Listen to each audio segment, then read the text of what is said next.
We are now talking to founder of the jumpball.net, Mo Dakhil. What's going on, Mo? Oh, not a whole lot, my man. How about you? You know, I mean, That kind of sigh.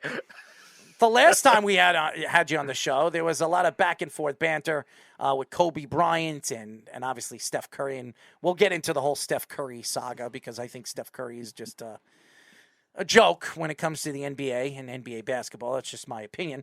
But before we do that, how are you feeling, man? How's everything going, you and your family, with the whole COVID-19 since the last time we spoke? We're doing well. Everybody's rolling well. I actually did catch a mild case of COVID literally just before the draft, but it was mild for me. I was really lucky, and it worked out, man. I was able to kind of get over it quickly. The worst I had was probably the worst sore throat I've ever had, and that was about it. Otherwise, everybody's good. Everybody's rolling. And we're ready. We're ready to kind of keep the summer going. Did you like the ESPYs? Did you enjoy them? I don't watch either. Do I off season, man. Like, I'm not trying to watch. I don't watch award shows to begin with. I wouldn't. I don't find them. I don't find them interesting. So there's no reason for me to tune in. One of the main reasons why I didn't watch that award show was the one guy that was hosting it. Okay, I can't sit there and listen to the dumb, stupid comedy of Draymond Green and Steph Curry. Okay, that's just me.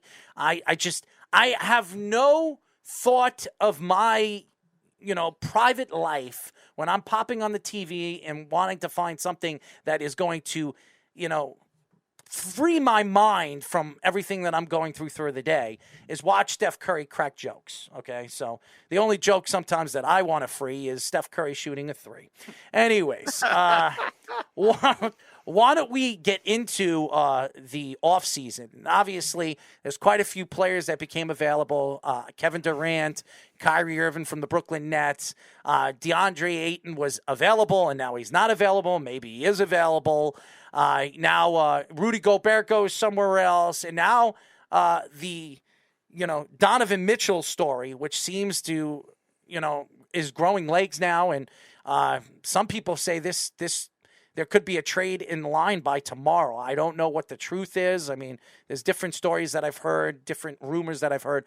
What has your thought been so far this offseason for the NBA? I think this is just typical business. I think some of it's been a bit wild. The Rudy Gobert trade was insane in the sense of the number of draft picks that he went for and what Utah got back, I think is kind of sort of screwed up the market to a degree. Now everybody's saying, hey, every trade we got to get 4 or 5 of these picks.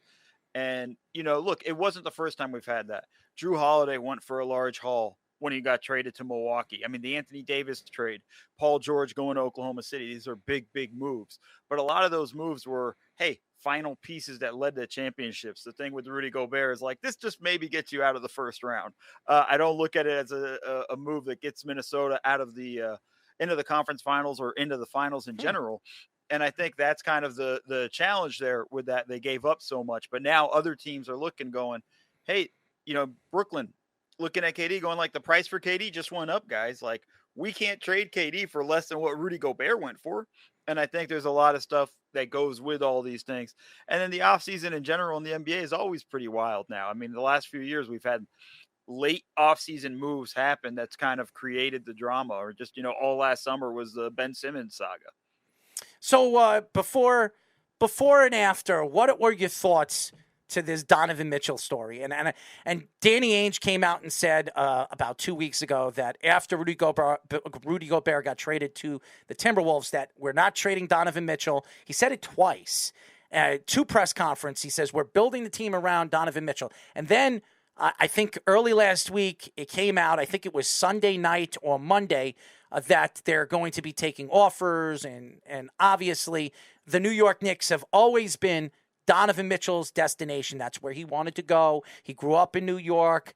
He grew up a Knicks fan. Where does this guy go? And obviously he's going somewhere. Where do you think this guy goes?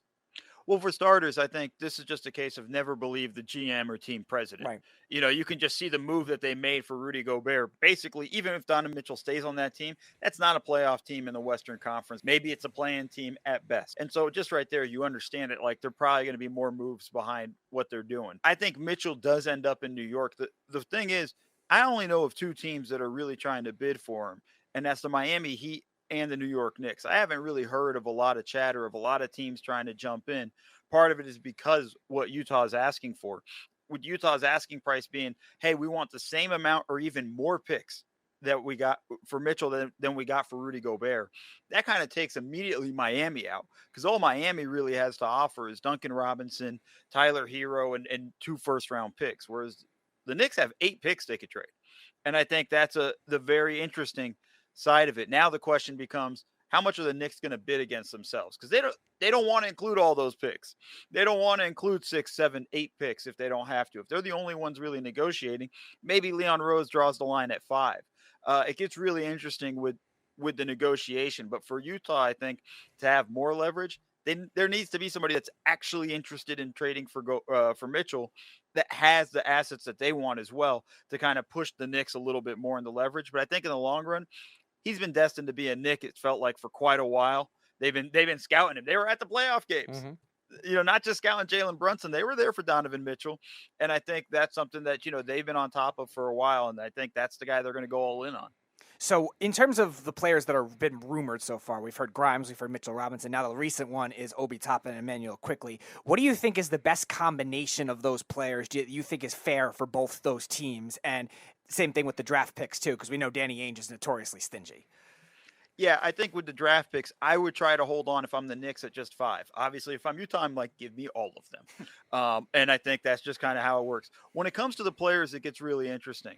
I think if I'm the Knicks, I want to hold on to Quentin Grimes. I feel like they really like him a ton. I love Obi Toppin. I wouldn't want to trade Toppin, but if this is going to get me Donovan Mitchell, maybe that's something I'm going to do. I know Knicks fans are going to be upset if Emmanuel Quickley gets put in the deal, but let's just be honest here. If Emmanuel Quickley isn't in the deal, but Jalen Brunson and Donovan Mitchell are your starting backcourt, there's not going to be that many minutes for Quickley. So it's not like he's going to develop and become a better guard and things like that. Now, ultimately, he's just going to be your bench guy for a little bit, come in and give you 20 minutes a game. So it's not as big of a loss if you trade him to get Mitchell. And I think that's kind of the stuff you got to look at there. So ultimately, if I'm the Knicks, I would try to hold on to Toppin or Grimes or both and try to keep just some draft assets. Because let's be honest, Brunson and Mitchell and Randall, still not enough to really put you over the top in the Eastern Conference. I mean, I don't think that team gets out of the first round. As everybody knows, we are talking to the founder of the Jump Ball, jumpball.net, Mo Dakhil. Now, I do believe that if the Knicks keep Randall, they have Brunson, they have Donovan Mitchell, and they have R.J. Barrett. I think their team is quite good enough to get out of the first round. And I look at the Eastern Conference. I don't trust the 76ers. I mean, obviously, they gave James Harden what they gave him. He was going to take less, then he took more. I'm not surprised. So, James Harden. And the Nets are not the Nets anymore. We don't know what this net team is going to be. And if they do keep KD and Kyrie for just this year with Ben Simmons, are they going to actually play together? Or are they actually going to work well together? We don't know. Miami, Tyler Hero is probably not going to be there. I don't know what they're going to do with Tyler Hero. And Milwaukee's the only team that stands out. And I know everybody's going to say Atlanta got better. How much better did they get? So I don't think the Eastern Conference, everybody's going to say the Celtics. We know the Celtics, and those are the 2 top teams. I would say the Celtics and Milwaukee are going to be the 2 teams that beat in the Eastern Conference for the next 2 or 3 years. Because obviously the Greek Freak and then Jalen Brown and obviously Jason Tatum. But the Knicks are right there. And if they get Donovan Mitchell, I think they're a lot better than people think they are. The question is, are these pieces going to work well together? And are the young players that they do have develop? That's going to be the question. If they do, the Knicks are... I think the Knicks are a lot better than people think they're going to be. Now, is it gonna win them a championship?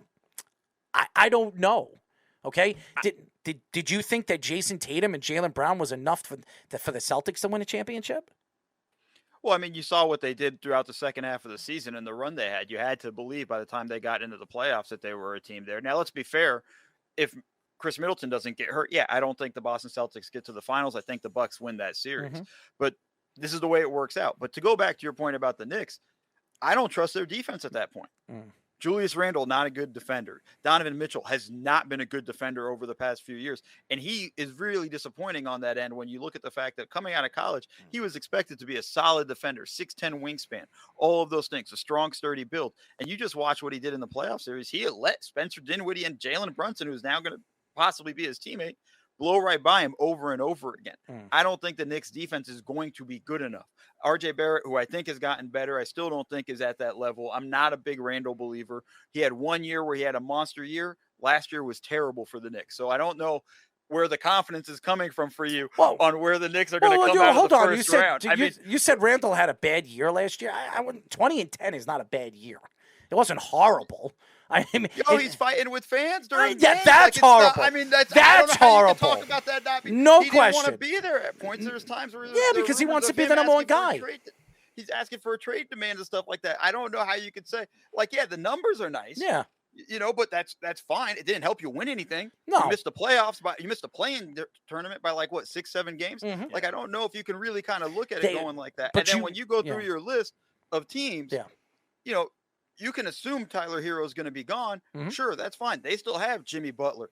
They still have Bam Adebayo. I'd rather take those two than what you'd get potentially, even if you have Mitchell and Brunson and Randall. I would still take those guys over them. I think when you're talking about teams like Atlanta got better. I don't know how much better they got, but they got better. And I would take that roster over. I would take the Knicks roster. I don't think you can really kind of look at it as a comparison. We know the top two. Mm-hmm. I'm with you on Brooklyn. Mm-hmm. No idea what the hell is going to happen in Brooklyn. So that's you just got to toss all the cards out. Right. But I just don't know I don't know if, we're looking at that. I think this is a team that's going to be fighting with Toronto a lot, and Toronto's pretty solid. So I don't know if you're going to actually say Chicago, another team we didn't even mention, another solid team. I don't know if I can look at the Knicks and say hey, they can get out of the first round in the Eastern Conference. Those teams, I think, are all pretty much better. I think they're on par with Toronto and Atlanta to a degree. So Jalen Brunson, the signing itself, the contract itself with the Knicks, and also the fit with the Knicks. What do you think about that kind of those scenarios? I have no problem with the contract. I think people got upset, with all this. That's what it costs to get guys now. And I think that's just the way we have to get used to that stuff. And when the cap goes up, those guys are going to be making closer to $30 million. Mm-hmm. That's just the way it goes. We're just going to have to adjust for us. I remember, what it was like, this dude got $8 million. That's a ton of money. Now it's that's practically a vet minimum. So it's along those lines where he fits with this team. And let's just assume they don't get Mitchell right now. Mm-hmm. He's going to be their primary ball handler. And that's going to be interesting because I don't know if he's quite ready for that. Listen, his best role in Dallas, even though he won playoff games as the primary guy in Utah, but he was at his best in Dallas when he was Luka's sidekick. And that's why getting Mitchell is so important because I think that does work well. Mitchell and Brunson kind of working together to a degree on that stuff. I don't think it'll be as good as Doncic and Brunson, and that has nothing to do with Brunson or Mitchell. It's just Doncic is that damn good. You must not like RJ Barrett. I mean, because I think you forgot the growth of RJ Barrett in his third year. I think he's slowly but surely becoming the star that they believed he was going to be when they drafted him. I don't know if he's a star. I don't know if he's that star. I think he's gotten a lot better. I'm excited for him. I don't think he's ever going to be more than, at best, a third option. I don't even think that's where he's going to end up. Really? He's got a little while to go. It's going to take a bit. I'm not sure if Tibbs is a great player development guy. I think there's a lot of questions in that regard. I think they're trying to make a push to get into the playoffs. I think that hurts RJ's development because he's not right now. You can't put him in a position to be a number one guy. You can't put the ball in his hands constantly the whole time and feel comfortable with that. That's not going to be something that gets you into the playoffs. Well, when they did last year, they won a lot of those games. When he had the ball and he was the number one option, they were winning. And when they put it in Julius Randle's hands or anybody else's hands, they lost. Go look at the numbers. The numbers don't lie. No, but look at when that stuff started to happen, because that started to happen more towards the end of the season. Yeah. When the season was essentially over. Well, it happened in the second half of the season after the All-Star break. Yeah, but they were running out of steam long before that. So it's not along those lines. When you're looking at that and you're looking at other teams that are beginning to tank and start throwing the towel and after the All-Star break, which tends to happen more often than not. Now, listen, I'm not trying to take a shot at the kid. That's great. But now let's see him do it on a more regular basis. He's not consistent enough. He's still not a solid enough shooter. He's not a solid enough playmaker yet. So for you to think that he's just going to come in right now and be the number one option is a bit is too optimistic for me.